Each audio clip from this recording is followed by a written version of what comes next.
Ourspace is a project that brings children together from very diverse communities, mostly from rural Dales communities and more multicultural city schools. It brings children together in order to make friends and gain a better understanding of the culture, the religion and the lives that the other children live. It brings it down to a human level where it's meeting face to face and finding out as children how each other lives. We've seen children arrive for the residential very shy, very unsure of themselves, not quite sure what's going on, looking at the other side of the room at the children who are very different from them, and they think, ooh, this is going to be scary. And by the end of the 2 days, there's a lot of mixing, there's a lot of chatting, there's a lot of laughter, a lot of teasing, and they make new friends and they take those friendships on, because the idea of the project is that this is a beginning and the schools will end up linking together and developing an ongoing relationship between the two. Once we found our way. The original concept came from the fact that out here in the Dales we have these tiny little primary schools, particularly in the farming communities where children, don't actually get out and about that much and have very little knowledge of the Asian population that lives just down the road from them. So when they come together, we encourage them to just be themselves and to be bold. And if they have questions of the children, to ask them, why do you wear that? And do you have to wear it in bed? And we get questions like, are you allowed to eat McDonald's? So they relate on a child level, and given permission, they will just ask the questions that interest them. Moving on your own, making spaces between people. They enter it like a game, and they will get into it, and they will actually volunteer their findings. And when we come back together, they'll say, Miss, I've learnt that he's really good at building, Miss, or he's really good at football, or what's that girl's name again? And we encourage them to ask, what's your name? Or is that the way you say it? And not to be shy about that.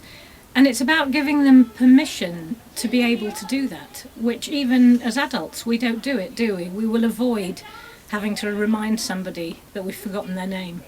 Is anybody who's feeling fairly confident?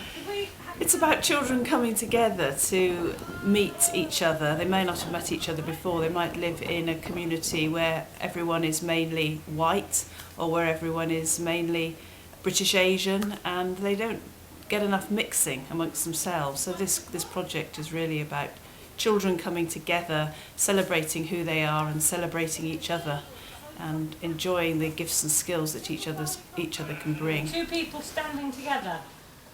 The drama's always been central to me, because that's the moment at which they really start to name each other. We play a few name games and also acknowledge differences. Anything, could be anywhere. Yeah? Once we've got relaxed in the drama and we start using the hats and they're inventing characters, first of all you start to get some of the characters that they know that's around in their environment, which can be interesting. But it also shows them as multidimensional to the other children, and it's humanising. That's the ultimate aim. They rehumanise each other. Once you get to know people as individuals, it's so much harder to put them into categories and say they are all like this, or they all do this, or this kind of thing. And they start to realise that in any one group of people, it's a group of individuals, even with children of 9, 10, 11 years old. They're all very different, they all have their own personalities, hopes, fears, dreams, and that comes through. What you need to do?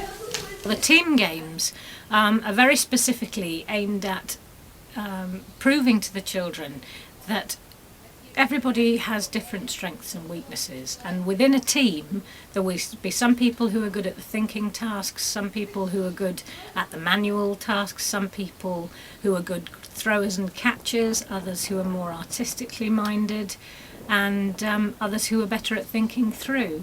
And one of the things I say to them before they go off to the team games is it's not always the noisiest, most confident person in the group who's got the best idea. So the challenge is, can they listen to each other?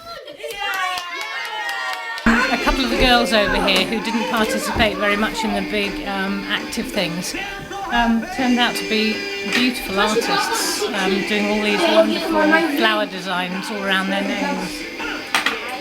And it helps, particularly where a child's quite quiet, to give the other children a chance to say, wow, I had no idea what they were like or who they are or what they were into. We're doing pilau rice, a chickpea and potato curry, and then some chutneys and raita dish. Let's go and have a look. Teamwork.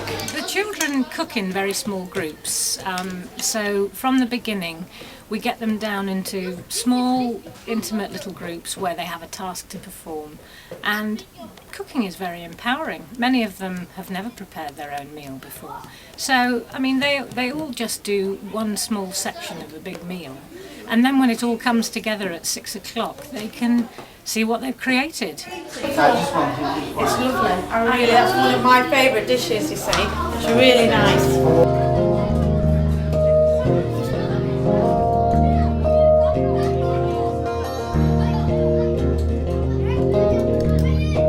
One of the most magical things is children who live in cities and don't get a lot of opportunity to get out, is their first experience of big, wide open spaces. We have found every single time that we do definitely achieve a level of integration with the children.